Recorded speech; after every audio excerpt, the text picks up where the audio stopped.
यमलोक में हलचल मच गई। यमराज अपने सिंहासन पर बैठे थे, लेकिन उनके चेहरे पर चिंता की रेखाएं स्पष्ट थीं। यमदूत उनके सामने खड़े थे। सहमे हुए एक यमदूत ने सिर झुकाते हुए कहा, महाराज, एक आत्मा काशी में मृत्यु को प्राप्त हुई है।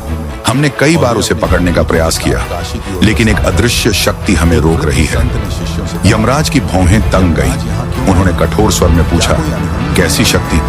यमदूत कांपते हुए बोले, काल भैरव। यमराज ने क्रोध में अपना दंड उठाया, जिससे पूरा यमलोक थर रहा उठा। उन्होंने गरजते हुए कहा, काशी हो या कोई और स्थान, मृत्यु का अधिकार मेरा है। अगर कोई मेरे कार्य में बाधा डालने की कोशिश करेगा तो उसे दंड भुगतना होगा। यमराज ने स्वयं धरती पर जाने का निश्चय किया। उनके विशाल रथ के पहिए गरजते हुए घूमे और वे अपने यमदूतों के साथ काशी की ओर प्रस्थान कर गए। एक वृद्ध संत ने शिष्यों से कहा, यमराज, यहाँ क्यों आए हैं? क्या कोई अनहोनी होने वाली है? काशी के बीचों बीच स्थित काल भैरव मंदिर में घंटियों की आवाज अचानक तेज हो जाती है। मंदिर के द्वार अपने आप खुल जाते हैं और गर्जन के साथ काल भैरव प्रकट होते हैं। उनकी आंखों में भयंकर ज्वाला जल रही थी। वे सिंहासन पर बैठे, लेकिन उनका क्रोध सातवें आसमान पर था। उन्होंने अपनी तलवार उठाई और गरजते हुए कहा, काशी में मृत्यु का अधिकार केवल शिव का है। यमराज यहाँ क्यों आए हैं? यमराज अपने रथ से उतरते हैं और सीधे काल भैरव के मंदिर की ओर बढ़ते हैं। मंदिर के द्वार पर पहुंचते ही उन्हें एक अदृश्य शक्ति रोक देती है। काल भैरव प्रकट होते हैं और कहते हैं, यमराज, काशी में तुम्हारा स्वागत नहीं है।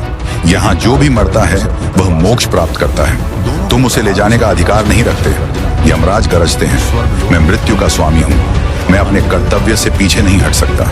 काल भैरव की आंखें जल उठती हैं। उन्होंने अपनी तलवार निकाली और कहा, तो फिर युद्ध होगा। यमराज ने अपना दंड उठाया और काल भैरव ने अपनी तलवार। दोनों महाशक्तियों का टकराव शुरू हो गया।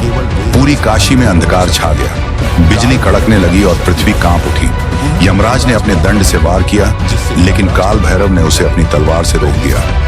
दोनों के प्रहारों से आकाश में भीषण गर्जना होने लगी। स्वर्ग लोक में इंद्र, ब्रह्मा और अन्य देवता यह युद्ध देखकर भयभीत हो गए।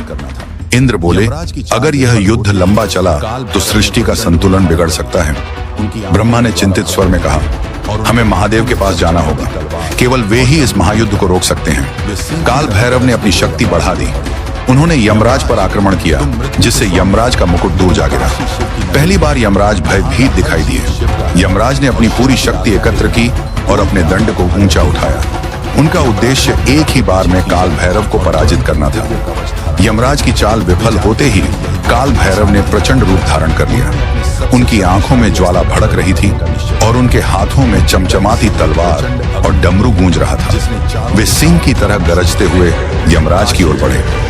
यमराज, तुम मृत्यु के स्वामी हो, लेकिन काशी शिव की नगरी है।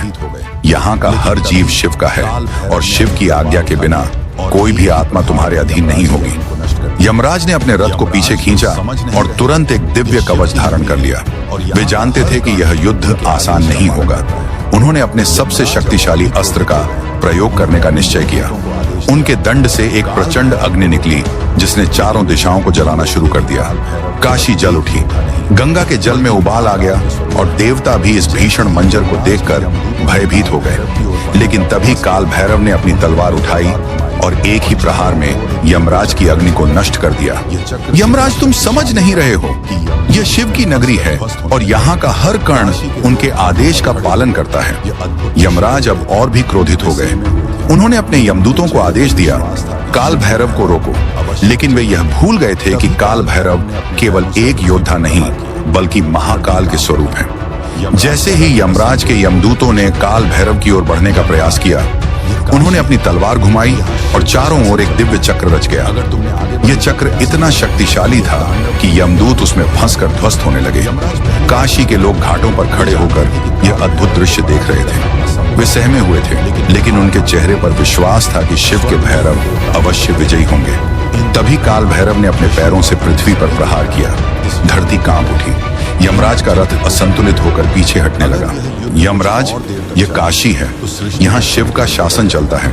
अगर तुमने आगे बढ़ने का प्रयास किया तो यह तांडव पूरे यमलोक को हिला देगा। यमराज पहली बार विचलित हुए।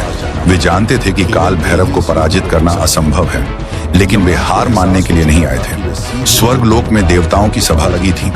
इंद्र, ब्रह्मा, विष्णु और अन्य सभी देवता इस युद्ध को देख रहे थे। इंद्र चिंतित होकर बोले, अगर यह युद्ध कुछ और देर तक चला तो सृष्टि का संतुलन बिगड़ जाएगा। यमलोक का अस्तित्व खतरे में पड़ सकता है। ब्रह्मा जी गंभीर स्वर में बोले, हमें तुरंत महादेव के पास जाना होगा।